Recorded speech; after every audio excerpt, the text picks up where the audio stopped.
ధర్మ జిజ్ఞాసులకు శుభాశీస్సులు. యూట్యూబ్ మాధ్యంగా అనేకమైనటువంటి విషయాలు ఋషి యజ్ఞ ఉద్దేశంతో అనేకమైనటువంటివి చర్చిస్తూ ఉన్నాను. పరిహారాలు మీరు అంటారు కదా, రెమెడీస్, మానవుడికి కావలసినటువంటి సుఖశాంతులకు ఏదైతే అవసరమో అవన్నీ నేను చెప్తూ ఉన్నాను.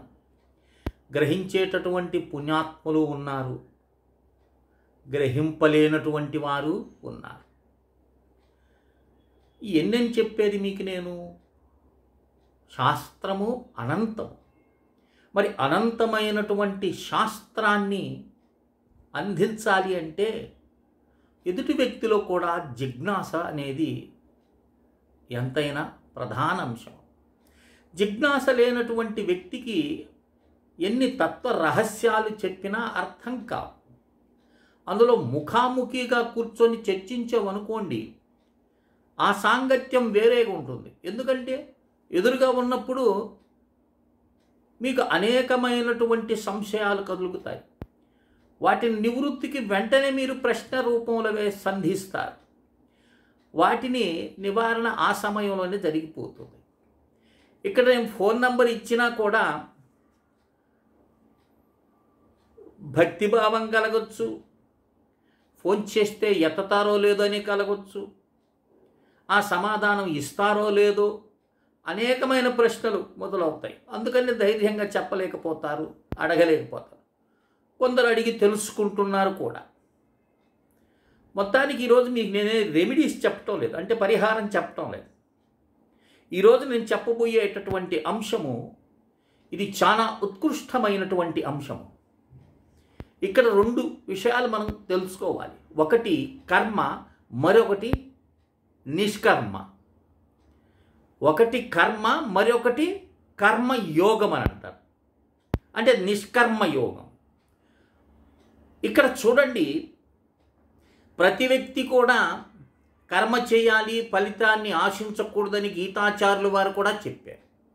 మన దైనందిక జీవితంలో ఫలరహితమైనటువంటి కర్మ ఏదైనా ఉన్నదా అని నువ్వు ప్రశ్నించుకో.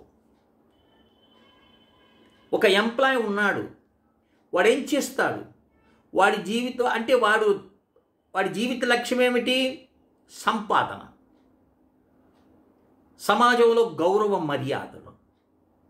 దృష్టంతా 30వ తారీఖు మీద ఉంటుంది, అంటే జీతం వస్తుంది, అంటే ఫలాన్ని ఆశించి వీడు కర్మ చేస్తున్నాడు.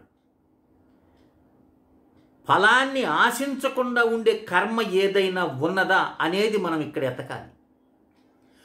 నువ్వు ప్రతి కర్మ నేను అన్నదానం చేస్తున్నానండి అంటాడు, అది కూడా ఏదో ఆశించి చేస్తారు. 10 మందికి మనం తెలవాలని, లేదా పుణ్యం వస్తుందనేటటువంటిది కూడా ఒక ఫలాపేక్ష. అది ఫలాన్ని అర్థిస్తున్నాం అక్కడ. మరి కృష్ణ పరమాత్మ గీతలో చెప్పింది ఏంది?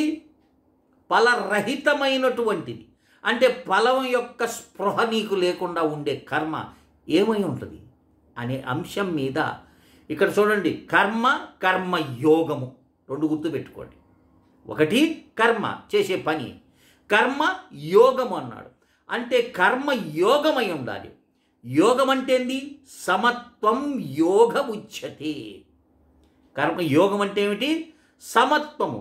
సుఖం వచ్చినా, దుఃఖం వచ్చినా, కీర్తి వచ్చినా, ప్రతిష్ఠ వచ్చినా, అప్రతిష్ఠ వచ్చినా సమభావం కలిగి ఉండటం సమత్వం అన్నాడు. ఉదాహరణకి ఒక కారు తీసుకున్నాం మీరు. ప్రతి కారుకి గేర్లు ఉంటాయి. ఒక్కొక్క గేర్ వేసే కొద్దది వేగాన్ని పుంజుకుంటుంది. ప్రతి గేరు కూడా న్యూట్రల్లో నుండి వెళ్తుంది కదా. న్యూట్రల్లో ఉన్నప్పుడు నువ్వు ఎంత ఎక్సలేటర్ తొక్కినా సౌండ్ వస్తుందే తప్ప ముందుకు బండి నడవదు. పోతుందా? పోదు. యోగం అంటే అట్లా. యోగం అంటే ఏమిటి? న్యూట్రల్లోకి వచ్చేయటం. ఇక ముందుకి వెళ్ళదు, వెనక్కి వెళ్ళదు. దాన్ని సమత్వం యోగ ఉచ్యతే అన్నారు. అలాంటి సమభావం కలిగినటువంటి దాన్ని అనుష్ఠానం చేయాలి. ఎలా? అదే మనకు కర్మయోగములో శ్రీమద్ భగవద్గీత కర్మయోగంలో 3వ శ్లోకంలో మొత్తం రహస్యాన్ని అక్కడ మనకు కర్మయోగ రహస్యాన్ని దాచిపెట్టాడు కాదు, బహిర్గతం చేసినాడు. దాన్ని అర్థం చేసుకున్న వాళ్ళు యోగులు, అర్థం చేసుకోలేని వాళ్ళు భోగులు. లోకోస్మిన్ ద్వివిధా అనిష్టాం పురా ప్రోక్త మయా అనగం జ్ఞానయోగేన సాంఖ్యానాం కర్మయోగేన యోగినాం.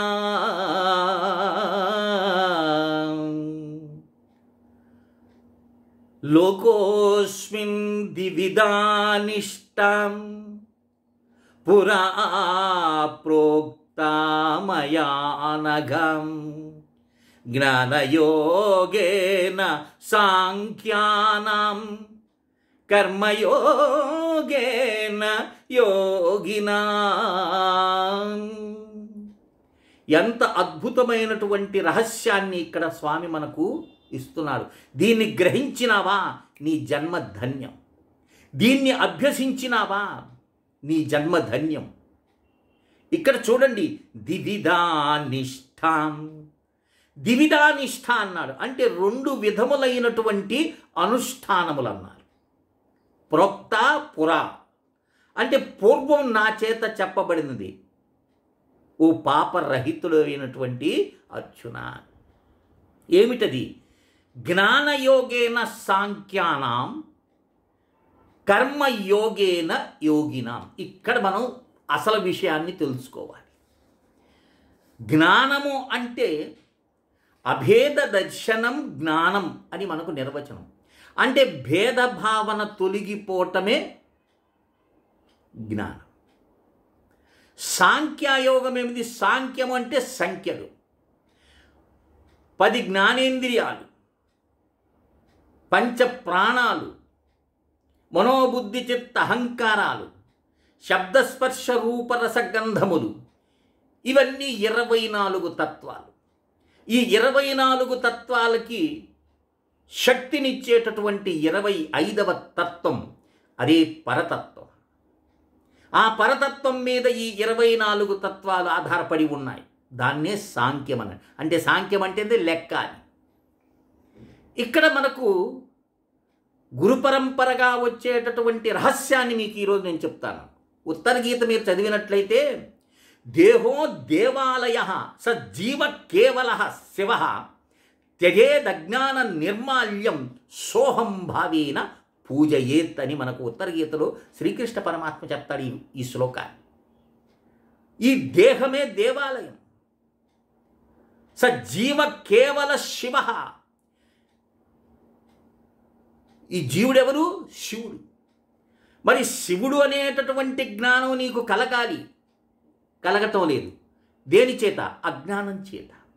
మరి అజ్ఞాన నిర్మాల్యార్థం అంటే ఆ అజ్ఞాన నిర్మాల్యం తొలగించేదానికి ఏం చేయాలి? సోహం భావేన పూజయేత్. ఇక్కడ రహస్యాన్ని ఇమిచ్చినాడు. సోహం, ఇది అందరూ చెప్తారు శ్వాస మీద దృష్టి అని. శ్వాస మీద దృష్టి కాదు ఇక్కడ. శ్వాస దృష్టి అంటే దీన్ని బ్రహ్మనిష్టాభ్యాసము అంటారు. ఏమిటి? బ్రహ్మనిష్టాభ్యాసం. చూడండి, ఏది నీ నాసికా పుటముల నుండి గాలిని లాక్కొని అది లోపలికి వెళ్ళి పంచవిధములుగా మారి మళ్ళీ బహిర్గతం అవుతుంది. ఇక్కడ లోపలికి వెళ్ళేటప్పుడు సో, కిందకి వచ్చేటప్పుడు అని వదిలేటప్పుడు హం. సహా ప్లస్ అహం, సోహం. సోహం అంటే ఆ పరమాత్మయే నేను. ఇక్కడ లాగుతుంది ఎవరు? చూడండి, మృత కళేభరం ఉంది, దాని ప్రక్కన మనం కూర్చున్నాం. మనం శ్వాసిస్తుంటాం, కానీ అది శ్వాసించదు. అంటే ఏమని అక్కడ అర్థము? శ్వాసను చేసేటటువంటి ఆ శక్తి ఎక్కడ లేదు, కేవలం ఉపాధి మాత్రమే ఉన్నది. ఉపాధి దెబ్బతినిపోయింది. వీణ వాయించేవాడు ఉంటాడు, ఫ్లూట్ వాయించేవాడు ఉంటాడు. ఫ్లూట్ దెబ్బతినిపోయింది అనుకో, సంగీతం ఎంతటి పాండిత్యం ఉన్నా ఊదగలదారా? ఊదలేడు. ఎందుకని? ఉపాధి అంటే ఆ ఫ్లూటు ఉపాధి లేదు. అలాగే ఉపాధి దెబ్బతినిపోయింది, సంగీతం వ్యక్తం కాదు. అలాగే తనలో ఉండేటటువంటి ఇంద్రియములన్నీ పటుత్వం కోల్పోయిన తర్వాత ఇక వ్యక్తం కాదు. మీకు ఇంకొక ఉదాహరణ కూడా చెప్తున్నాను. ఈ వీడియో పెద్దదవుతుంది, చూడండి. అయినా సైకిల్ పంపు తీసుకున్నాం. ఈ సైకిల్ పంపు తీసుకున్నప్పుడు మనం పైకి లాగినప్పుడు లోపల గాలి పోతుంది, వచ్చినప్పుడు గాలి వస్తుంది తుష్ అని.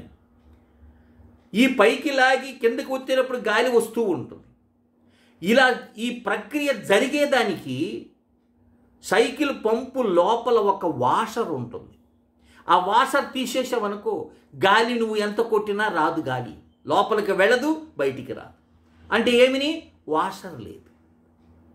ఇక్కడ నీ నాసికాపుటముల నుండి గాలిని పీల్చుకొని వదులుతున్న వాషర్ ఏదైతే ఉందో తత్పరమాత్మ. ఆ వాషర్ ఎవరు? పరమాత్మ. ఇక్కడ నువ్వు కూర్చొని ప్రశాంతంగా కూర్చొని ఆ వాషర మీద దృష్టి, ఎవడు శ్వాసను లాగుతున్నాడు, ఎవరు వదులుతున్నాడు, ఆ లాగే వ్యక్తికి ఆకారము కానీ గుణము కానీ ఏ వికారములు లేనటువంటి వాడు, ఇది అట్టిది ఇట్టిదని వర్ణించి చెప్పటకు సాధ్యపడనవాడు. ఏ ఇంద్రియములు కూడా అక్కడికి చేరుకోలేవు. అలాంటి ఆ స్థితి ఎప్పుడు శ్వాస మీద దృష్టి ఉండి ఈ సోహం జపం మనసు ద్వారా చేస్తుంటావే, ఆ చేసేటటువంటి ప్రక్రియను, దృష్టిని శ్వాస మీద ఉంచటం కర్మ యోగము అంటారు. ఇప్పుడు అర్థమైందే కర్మయోగం అంటే ఏంది? వెళ్ళిపోయేటటువంటిది వచ్చేటటువంటి వాయువు మీద దృష్టి ఉంచటం కర్మయోగము, నిష్కర్మయోగము. ఎందుకని? ఫలితాన్ని ఊహించలేవు నీవు. ఇలా చేస్తే నీకేమి లభిస్తుందనేది నీకు ఊహకు అందదు. అది ఫలరహితమైన కర్మ. అది చెప్పింది కృష్ణ పరమాత్మ. అలా శ్వాస మీద దృష్టి ఉన్నప్పుడు శ్వాస సంకల్పం అంటే మనస్సు ఈ యొక్క శ్వాస రెండు లింక్ అయి ఉంటాయి. ప్రశాంతంగా శ్వాస గతి తగ్గే కొద్దీ మనస్సు యొక్క చంచలత్వం తగ్గుతూ ఉంటుంది. ఎప్పుడు శ్వాస సంకల్పం స్తంభిస్తాయో తజ్ఞానయోగం. దాన్ని ఏమన్నారు? జ్ఞానం. అది అక్కడ జ్ఞానంలో ఏముంది? అభేద దర్శనం. ఇక జ్ఞానం నీకంటే శ్వాస సంకల్పము ఏకమైనప్పుడు జ్ఞానం ప్రకాశిస్తుంది. ఆ ప్రకాశంలో నీకు ఇక ఏది ఇది అట్టిది ఇది ఇట్టిది అని వికారములన్నీ కూడా తొలగిపోతాయి. అప్పుడు నిశ్చలము తత్వం నిశ్చల స్థితికి వస్తుంది. కనుక ఈ అభ్యాసాన్ని ద్విధ అంటే రెండు విధాలుగా ముందేం చేయాలి? మనము సోహాన్ని జపం చేయాలి. ప్రతి కర్మకు కారణం శ్వాసే. చూడండి, మనం ఇంద్రియాలన్నీ పెరిగినాయి. చిన్నప్పటి నుంచి ఇప్పటిదాకా అన్నీ పెరుగుతూ ఉన్నాయి. ఫస్ట్ చూపు బ్రహ్మాండంగా ఉంది, ఇప్పుడు అద్దాలు పెట్టుకుంటే కానీ కనపడదు. శరీరంలో పటుత్వం ఉంది, ఇంద్రియములు బలంగా ఉన్నాయి, ఇప్పుడు అవన్నీ సన్నగిల్లిపోయినాయి, సడలిపోయినాయి. కానీ అన్నీ సడలిపోతున్నా కూడా మార్పు చెందక దేదీప్యమానంగా ఎప్పుడు ఒకటే విధంగా నీ కర్మలకు ఏ సంబంధం లేక, అది లేకపోతే నీ కర్మలన్నీ జరగనటువంటి శ్వాస, అది చిన్నప్పటి నుంచి ఇప్పటి వరకు ఏ మార్పులు చేర్పులు లేకుండా తదేకంగా సోహం సోహం అని అలా నడుస్తూ. అట్టిదే సత్యము, మిగతావన్నీ అసత్యములు. కనుక దృష్టిని ప్రతిరోజు, ఈరోజు నేను ఒక 108 శ్వాసలు లెక్కేసుకుంటాను, అభ్యాసం చేయాలి. ఒక జపమాల తీసుకొని లోపలికి వెళ్ళిందే శ్వాస సో, వదిలావా హం, కానీ నోటితో జపం చేయకూడదు. అలా దృష్టిని ఉంచి అలా చేస్తుండాలి. మనసును అటు ఇటు పోనీయకుండా. ఇది అభ్యాసం. ఈరోజు 10 చేస్తాను నేను, రేపు ఇంకొక 20 చేస్తాను. అలా అంచెలంచెలుగా పెట్టుకొని నువ్వు అభ్యాసం చేస్తే నువ్వు ప్రశాంతంగా కూర్చున్నప్పుడు శ్వాస గతి తగ్గిపోయే కొద్దీ ఇంద్రియములన్నీ నీ వశమవుతాయి. అంటే నిశ్చల స్థితికి వచ్చాయి. పరిగిస్తేటటువంటిది అన్నీ కూడా నిదానంగా వచ్చేస్తాయి. అప్పుడు ఎప్పుడైతే నీ శ్వాస న్యూట్రల్లో పడిపోతుందో ఇక ముందుకు వెనక్కి వెళ్ళేది ఉండదు, దేదీప్యమనంగా. ఇది బ్రహ్మనిష్ట అంటారు. ఈ అభ్యాసాన్ని ఏమంటారు? బ్రహ్మనిష్ట అంటారు. అందుకని కృష్ణ పరమాత్మ మనకు అతి రహస్యమైనటువంటి విషయాన్ని మనకు గీతలో కర్మయోగంలో 3వ శ్లోకంలో చెప్పారు. లోకోస్మిన్ విధానిష్ట పురాపృక్తమయానగా జ్ఞానయోగేన సాంఖ్యానం కర్మయోగేన యోగినః. కనుక ఈ రహస్యాన్ని తెలుసుకొని అభ్యాసం చేయండి. కూర్చున్నావా, ఆ శ్వాస మీద దృష్టి. అందరూ చెప్తుంటారు ధ్యానం అంటే శ్వాస మీద దృష్టి అని. మంచిదే, కానీ అక్కడ లాగేటటువంటి వారి మీద దృష్టి. శ్వాస ఇక్కడ నడుస్తుంది, అది బాగానే ఉంది, కానీ దీని లోపలికి లాగేటటువంటి వారి మీద దృష్టి. ఎవరు? లోపల ఆ అనంతమైన శక్తి ఉంది. నీవు ఈ దేహాన్ని అనుకుంటున్నావు. ఎప్పుడు శ్వాస గతి, శ్వాస సంకల్పము 2 ఒకటైనప్పుడు జ్ఞానం. మనం అనుకుంటాం జ్ఞానం అంటే పుస్తక జ్ఞానమని, ప్రాపంచిక జ్ఞానమని, వేద జ్ఞానమని. ఇవన్నీ కూడా అక్కడికి వచ్చేలేకే అన్నీ ఫెయిల్. ఇక శ్వాస సంకల్పము లేని స్థితిలో, అభేద దర్శనం అంటే అమనస్క స్థితిలో నీకు ఏది వ్యక్తం కాదు. మేము ధ్యానంలో దాన్ని చూసినాము, దీన్ని చూసినాము, ఇవన్నీ భ్రమతో కూడుకున్నటువంటి విషయాలు. ధ్యానం నిర్విషయం. ధ్యానం అనేది నిర్విషయం, విషయరాహిత్యము, విషయము ఉండదు. నిశ్చలమైనటువంటి నీ స్వస్వరూపంలో ప్రకాశిస్తూ సర్వము వ్యాప్తి చెందుతావు. సర్వము వ్యాప్తి చెందినటువంటి స్పృహ కూడా నీకుండదు. ఇక్కడ కేవలం అర్థమయ్యే దానికోసంగా అలా చెప్తారు. ఇక్కడ నేను అంతా వ్యాపించి ఉన్నాననేటువంటి స్పృహ కూడా నీకు ఉండదు. ఎందుకంటే అంతా నేను వ్యాపించి ఉన్నాను అనేటటువంటి స్పృహ ఉందంటే మనసు ఉందని లెక్క. అర్థమైందా నేను చెప్తున్నది? కనుక నువ్వు చేయాల్సింది ఏంది? ప్రతిరోజు ఈ యొక్క శ్వాస మీద దృష్టిని ఉంచి సోహం జపం. త్యజేద్ అజ్ఞాన నిర్మాల్యం సోహం భావేన పూజ. అజ్ఞాన నిర్మాల్యం అంతా కూడా ఈ సోహం జపంతో పోతుంది. ఇంకొక గొప్ప విషయం ఏమిటో సుమా, ప్రతిరోజు ఈ అభ్యాసం నువ్వు చేసేవనుకో, ఈ సోహం జపం చేసేవనుకో, అనాదిగా నువ్వు పేర్చుకున్నటువంటి సంస్కారాలన్నీ ఉన్నాయి చూసావా, పుణ్యాలు పాపాలు అన్నీ ఉన్నాయి. అవన్నీ కూడా పూర్తిగా నశించిపోతాయి. ఒక్కొక్క పొర ఒక్కొక్క పొర ఒక్కొక్క పొర అన్నీ కూడా తెగిపోతాయి, కరిగిపోతాయి. కడిగిన ముత్యం వలె ప్రకాశిస్తావు. దీని జీవన్ముక్తము. ఇలా అభ్యాసం రోజుకొక కనీసం 40 నిమిషాలైనా. అయ్యో మేము కింద కూర్చోలేము, పెద్దవారం అయిపోయినాము, జీవితం అంతా కూడా సంపాదనలో పడిపోయింది, ఆధ్యాత్మిక ధనం లేదు. ఆధ్యాత్మిక ధనం ఉంటేనే సద్గతులు ఉంటాయి. నీ భౌతిక ధనంతో ఏ పని ఉండదు. నువ్వు పోగేసుకుందంతా ఇక్కడే ఉంటుంది. కానీ ఆధ్యాత్మిక ధనం నిన్ను అందలాలకు ఎక్కిస్తుంది. కనుక ఈ అభ్యాసాన్ని నిరంతరం చేయాలి. అలాంటి వాళ్ళు మేము కూర్చోలేం, కింద కూర్చోలేం, ఏం పని లేదు, కుర్చీలో కూర్చో, నిటారుగా కూర్చో, జ్ఞానముద్ర పెట్టుకో.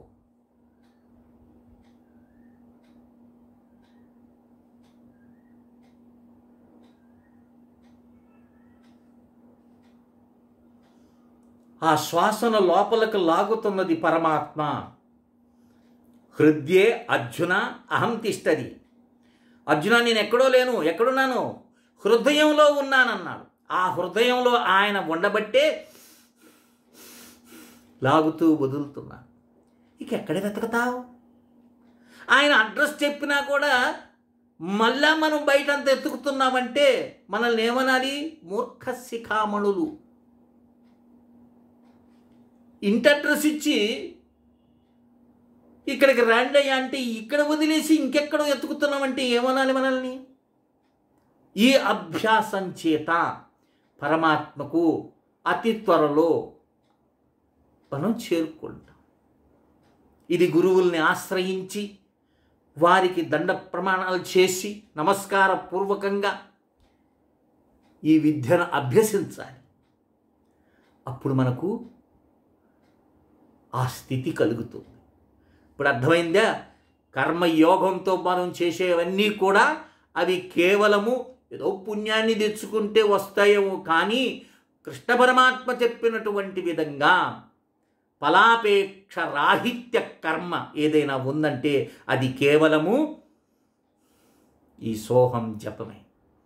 ఎందుకంటే ఫలస్పృహ లేదు నీకు. ఇక్కడ ఇది చేస్తే ఏమి లభిస్తుందని నీకు తెలియదు, ఫలకాంక్ష లేదు. కనుక ఈ వీడియోని 2-3 సార్లు వినండి. అర్థం కాలేదా? అయ్యో స్వామి మేము ఎలా అభ్యాసం చేయాలని 9966690246 కాల్ చేయండి. ప్రశాంతంగా మనం దీని గురించి ఏదైనా మీకు సందేహాలు ఉంటే అడగండి. నేను మీకు వివరించే ప్రయత్నం చెప్తాను.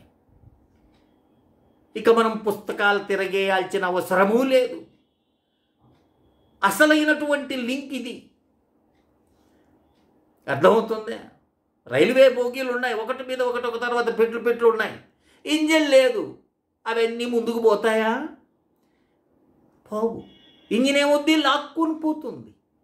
అలాంటి ప్రధానమైనటువంటి ఇంజిన్ సోహం. దీన్ని వదిలేసామా కర్మజాలంలో చిక్కుని పోతాం. అనేకమైన చిక్కులు వచ్చేస్తాయి. వాళ్ళు ఆ కర్మ చేయమన్నారు, ఈ కర్మ చేయమన్నారు, ఆ కర్మ చేయమన్నారు. కనుక కర్మయోగము చేయమన్నాడు కృష్ణ పరమాత్మ. ఏం చెప్పాడు? కర్మ కాదు చేసింది ఆయన, కర్మయోగానుష్ఠానం, నిష్కర్మయోగానుష్ఠానం చేయమన్నాడు. అంటే ఏమిటి? ఇదే. దీన్నే ఒక యజ్ఞం అని కూడా అంటారు. ఇది ఒక యజ్ఞం అంటే శ్రేష్టమైన కర్మ. యజ్ఞం అంటే ఏంది? శ్రేష్టమైనటువంటి కర్మ.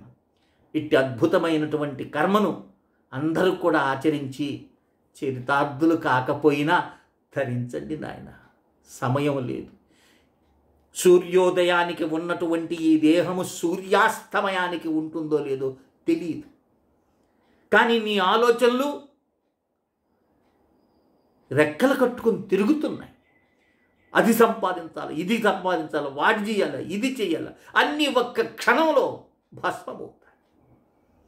కనుక ఈ దివ్యమైనటువంటి విషయాన్ని గ్రహించి బ్రహ్మనిష్ట, దీన్ని ఏమంటారు? ఈ నేను చెప్పిన అభ్యాసాన్ని అంతా ఏమన్నారు?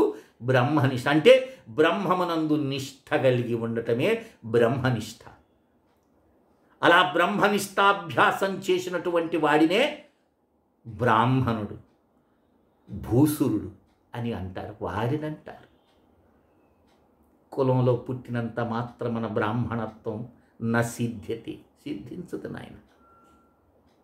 బ్రహ్మనిష్టాభ్యాసం చేసి నీ యొక్క పరమాత్మ లభించినా లభించకపోయినా దీంట్లో నీకేమి ఉపయోగము? నీ పూర్వజన్మ కర్మలన్నీ కూడా ఏ ఏ కర్మలు మూటగట్టుకొచ్చావో అన్నీ కూడా జ్ఞాన అగ్ని దగ్ధ కర్మాణి. ఆ జ్ఞానాగ్ని చేత కర్మలన్నీ దగ్ధమైపోతాయి. కనుక ఈ అభ్యాసం చేస్తారని ఆశిస్తూ శ్రీ విద్యోపాసకులు శ్రీ మండే లక్ష్మీ నరసింహరావు లోకా సమస్తా సుఖినో భవంతు. ఓం తత్సత్, ఓం తత్సత్, ఓం తత్సత్.